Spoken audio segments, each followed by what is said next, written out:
बंधुओं नमस्कार।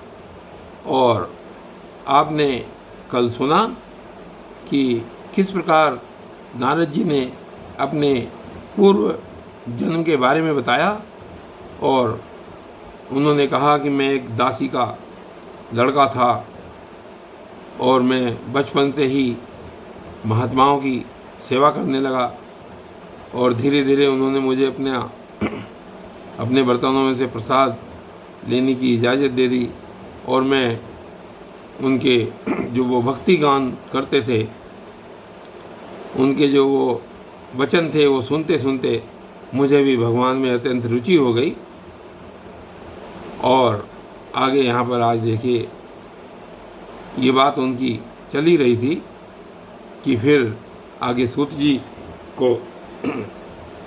कहते हैं शौनकादि ऋषियों से कि देवऋषि नारद के जन्म और साधन की बात सुनकर जो सत्यवती नंदन भगवान व्यास जी थे, उन्होंने फिर उनसे ये प्रश्न पूछा। जिस समय नारद जी और व्यास जी का ये वार्तालाप चल रहा था, तो व्यास जी ने उनसे पूछा।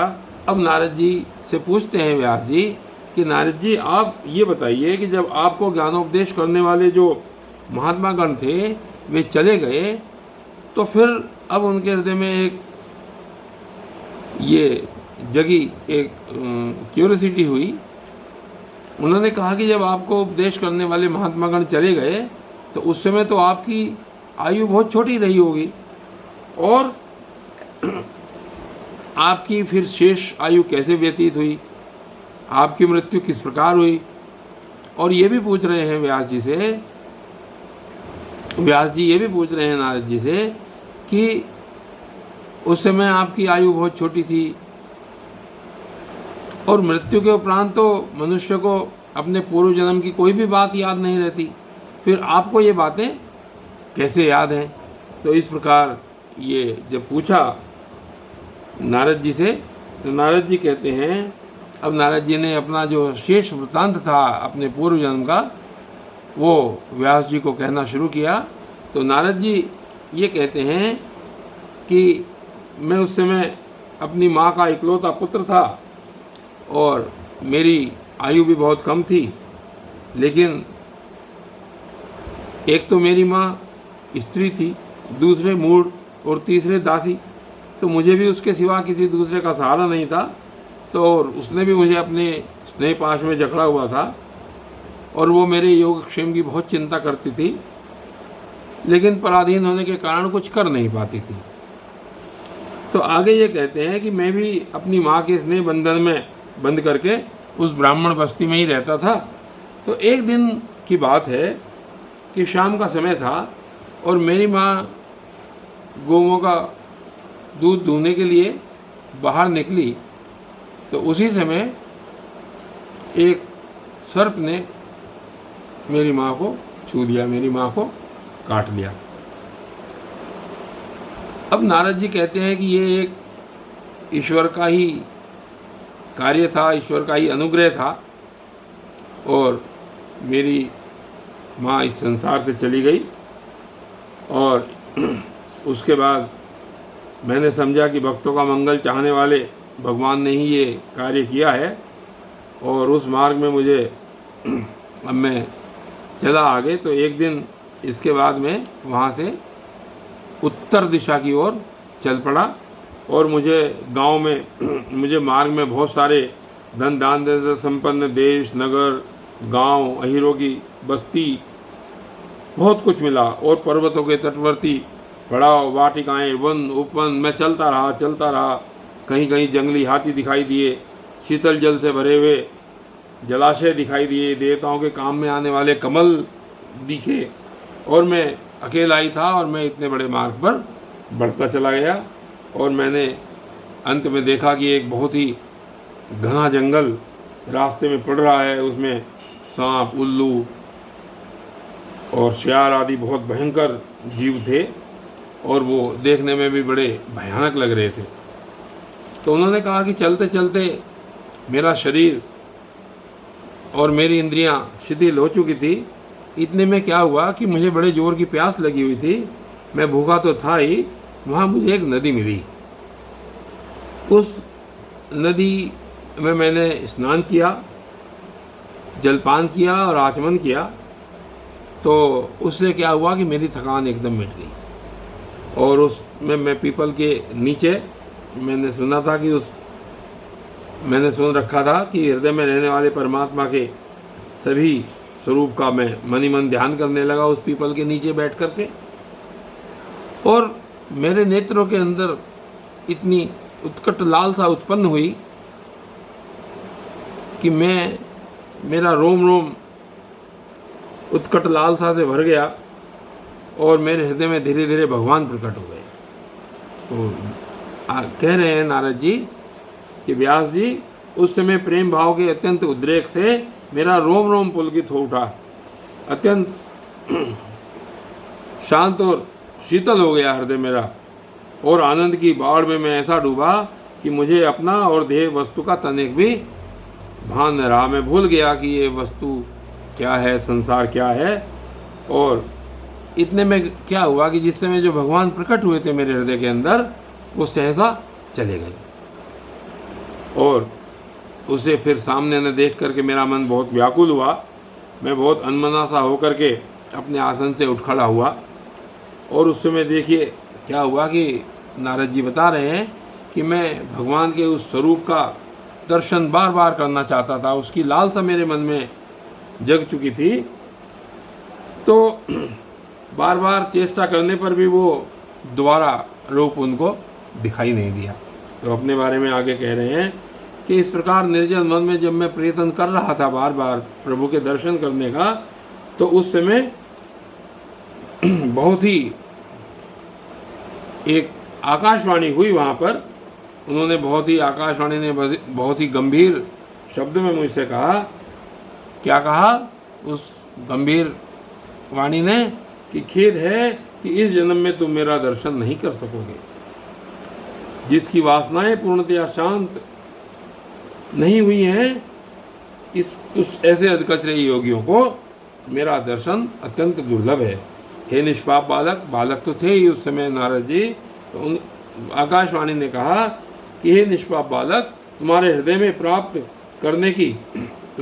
मुझे प्राप्त करने की अत्यंत लालसा है। ये लालसा मैंने ही तुम्हारे अंदर जगाई है, और मुझे प्राप्त करने की जो आकांक्षा से युक्त साधक है, वो धीरे धीरे हृदय की संपूर्ण वासनाओं का भली भांति त्याग कर देता है। अल्पकालीन संत सेवा से तुम्हारी चित्त वृत्ति, जो कहते हैं कि जो तुमने ये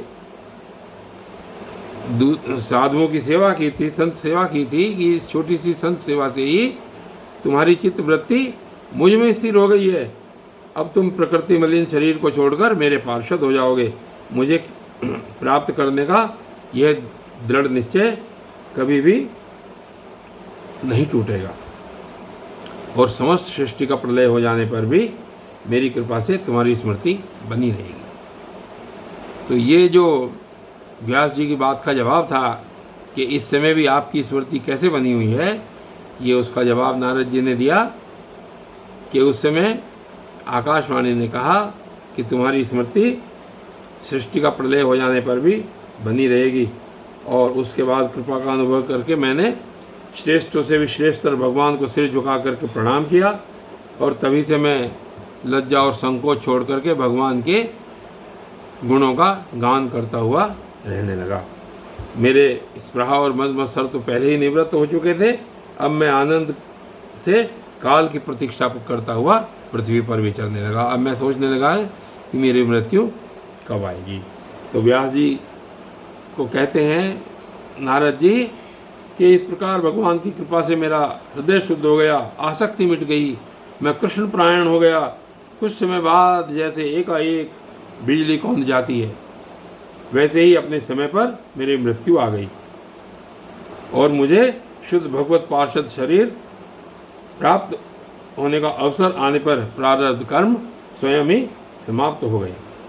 तो कल्प के अंत में जिस समय भगवान नारायण एकार्णव के जल में शयन करते हैं, शयन करने की इच्छा से शयन करते हैं, तो उस समय उनके हृदय में शयन करने की इच्छा से उस सारी सृष्टि को समेटकर ब्रह्मा जी जब प्रवेश करने लगे, तब उनके श्वास के साथ मैं भी उनके हृदय में प्रवेश कर गया। तो नारद जी अपने बारे में बता रहे हैं कि उस समय जब नारद जी सहस्त्र चतुर्युगी के लिए प्रवेश करने लगे सारी सृष्टि को समेट करके, तो उनके श्वास के साथ में मैं भी प्रवेश कर गया। फिर उनकी इंद्रियों से मरीचि आदि ऋषियों के साथ मैं भी प्रकट हो गया। तभी से मैं भगवान की कृपा से वैकुंठ आदि और तीनों लोकों में बाहर और भीतर बिना रोक टोक के विचरण करता हूँ। मेरे जीवन का व्रत भगवत जन अखंड रूप से चलता रहता है भगवत भजन, और भगवान की दी हुई सर्व ब्रह्म से विभूषित वीणा पर तान छेड़कर मैं उनकी लीलाओं का गान करता हुआ सारे संसार में विचरता रहता हूँ। जब मैं उनकी लीलाओं का गान करता हूँ तब वे प्रभु जिनके चरण कमल समस्त तीर्थों के उद्गम स्थान हैं और जिनका यशोगान मुझे बहुत ही प्रिय लगता है, बुलाए हुए की भांति तुरंत मेरे हृदय में आकर दर्शन दे देते हैं। जिन लोगों का चित्त निरंतर विषय भोगों की कामना से आतुर हो रहा है, उनके लिए भगवान की लीलाओं का कीर्तन संसार सागर से पार कराने का एक जहाज है, और यह मेरा अनुभव है। काम और लोभ की चोट से बार बार घायल हुआ हृदय श्री कृष्ण सेवा से जैसे प्रत्यक्ष शांति का अनुभव करता है, यम नियम आदि योग मार्गों से भी वैसी शांति नहीं मिल सकती। और इस प्रकार उन्होंने ये बात पूरी व्यास जी को बताई। और आगे सूत जी कहते हैं कि शौनक आदि ऋषियों, देव ऋषि नारद ने व्यास जी से इस प्रकार कहकर जाने की अनुमति ली और वीणा बजाते हुए स्वच्छंद विचरण करने के लिए वे चल पड़े। आहा, ये देव ऋषि नारद धन्य हैं, क्योंकि ये शांग्रपाणी भगवान की कीर्ति को अपनी वीणा पर गा गा कर स्वयं तो आनंद मग्न होते ही हैं, साथ साथ इस त्रिताप तप्त जगत को भी आनंदित करते रहते हैं। और इस प्रकार इस श्रीमद्भगवते महापुराणे पारमहंस्यां संहितायां प्रथम स्कंदे व्यास नारद संवादे षष्ठोऽध्याय समाप्तः। इस प्रकार ये आपने आज व्यास जी और नारद जी का संवाद सुना, जिसमें व्यास जी को नारद जी ने अपने अवशेष पूर्व जन्म के बारे में बताया, और आगे की श्रीमद् भागवत फिर इसी प्रकार चलती रहेगी। तब तक के लिए धन्यवाद।